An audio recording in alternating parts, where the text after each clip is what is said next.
Hello everybody, welcome back to the channel today. I'm gonna kind of be doing a little bit of a vlog today for you. If you have been following the channel, then you know that Tim is too nice. He sent us the top board game that my mom wanted. And he sent us Dwellings of Eldervale. Yes. And I have been itching to play it. I've been dying. I've gone over the rulebook a handful of times.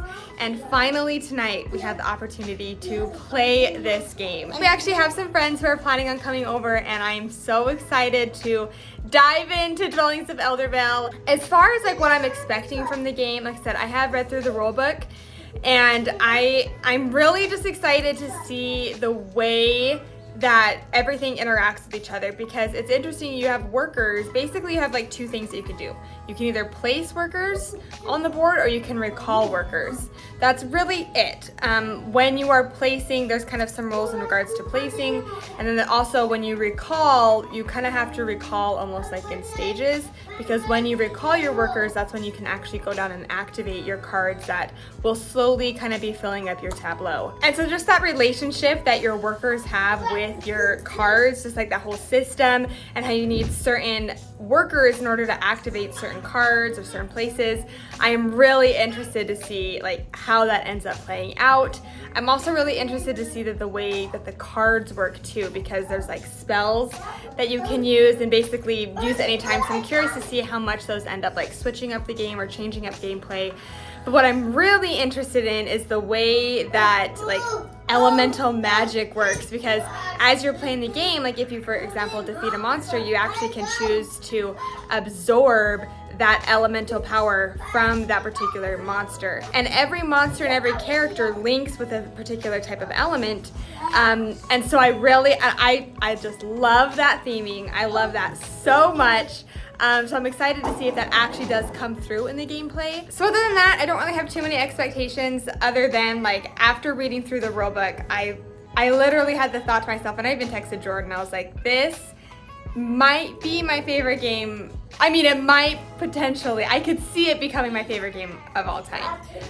Just after reading, yeah, like just after reading the rulebook, that's what I felt like. So after playing it, we'll see kind of where my thoughts lie, what I think. Imagine if you give it a 1. Hopefully I don't give it a 1. And you're like so excited. That would be sad. So join us as we play Dwellings of Eldervale today for the very first time. And yeah, I'll share my thoughts after the fact. So, woo, I'm like so excited and nervous.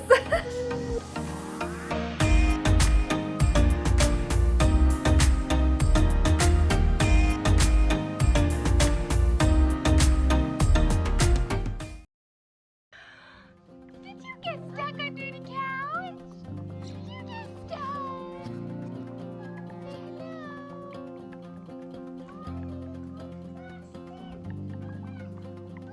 What monster trucks do you have? Can you show it to me? Oh, you did. Monster truck.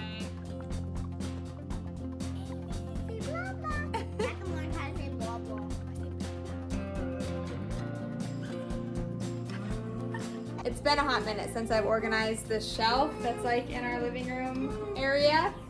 And right now Dwellings is just sitting on top, so we need to get it down actually. Okay, hold up. We gotta, oh gosh. Look how big this is. Like, this is like, compared to my face, this is such a big deal.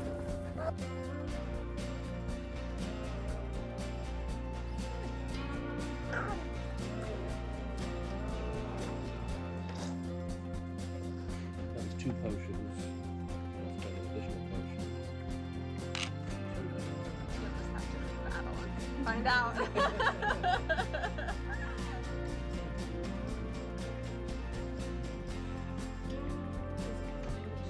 think I'm going to.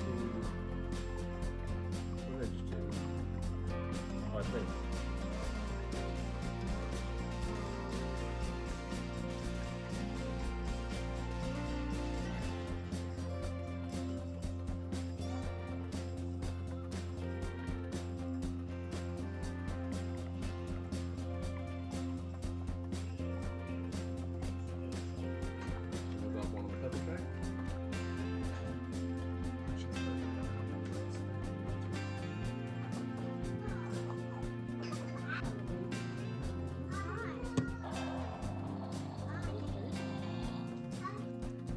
don't know.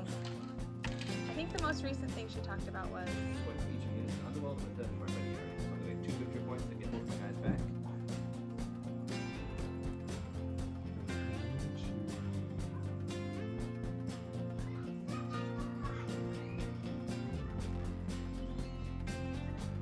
Open door.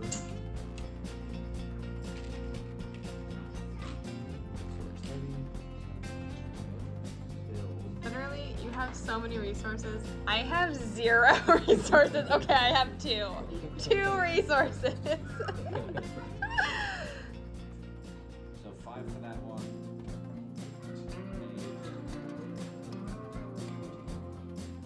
The 5 or 2? Yeah, that's good. And yellow is Jordan, you win.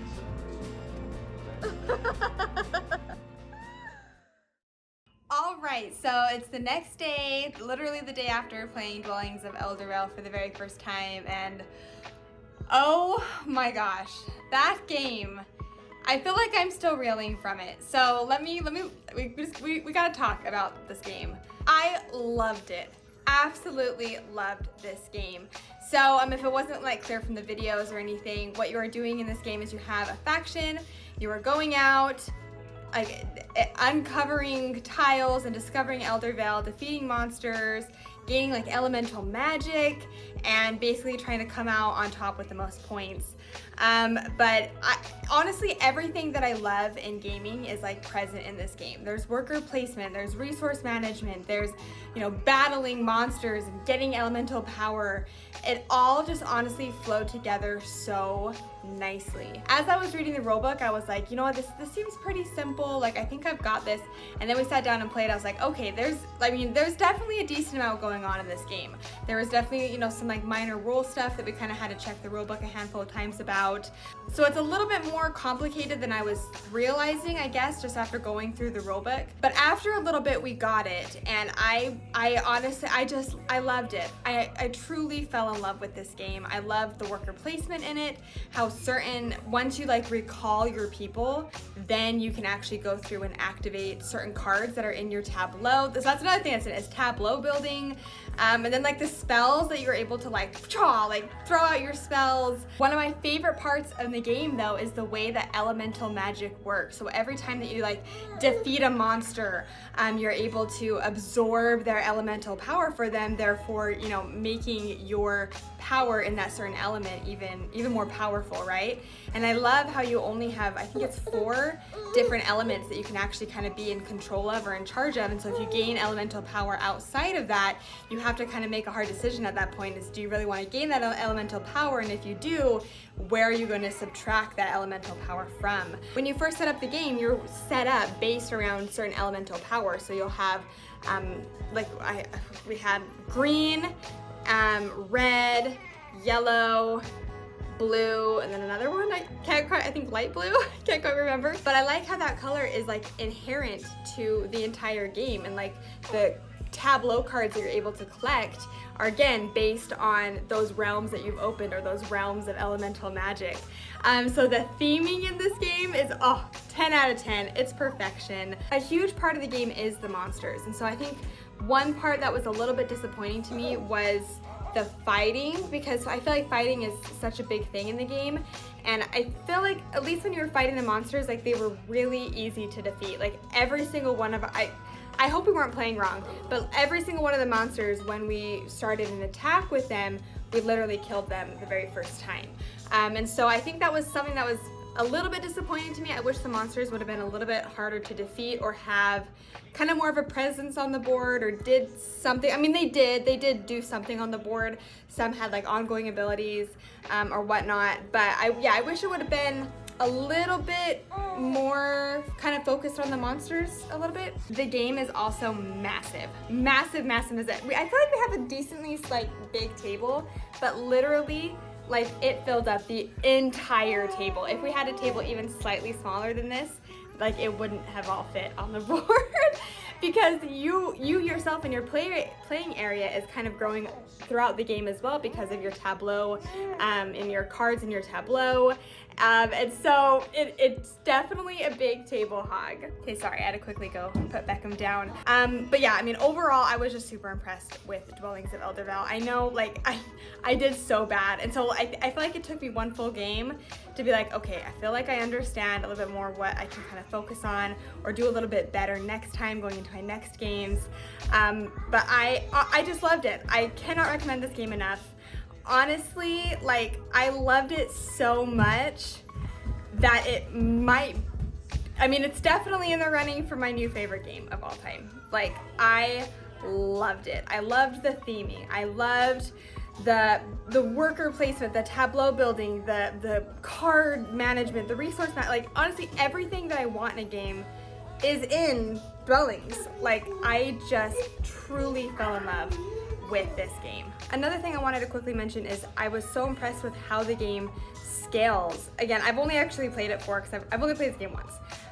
But I liked how when I was reading through the rules, how it seems like it scales really well depending on different player counts, because depending on how many players you have, it alters the amount of elements that you're working with, and then that inherently alters the amount of monsters and tiles that you're working with. So I feel like it does actually scale really well between like all the different player counts. So I know I've shouted him out like so much, but again, huge shout out to Tim for making this happen. Thank you so much for gifting me this game. I am so excited to have it in my collection, and truly I just cannot wait to table it again. Maybe I'll table it again tonight because there's a solo mode, so maybe I'll solo it. Thanks so much for watching this mini vlog today. If you enjoyed this video and you haven't yet subscribed to the channel, it means so much if you can do that. Really helps support us in everything that we're doing over here. But until next time, I hope you have a great rest of your day, and we'll see you later.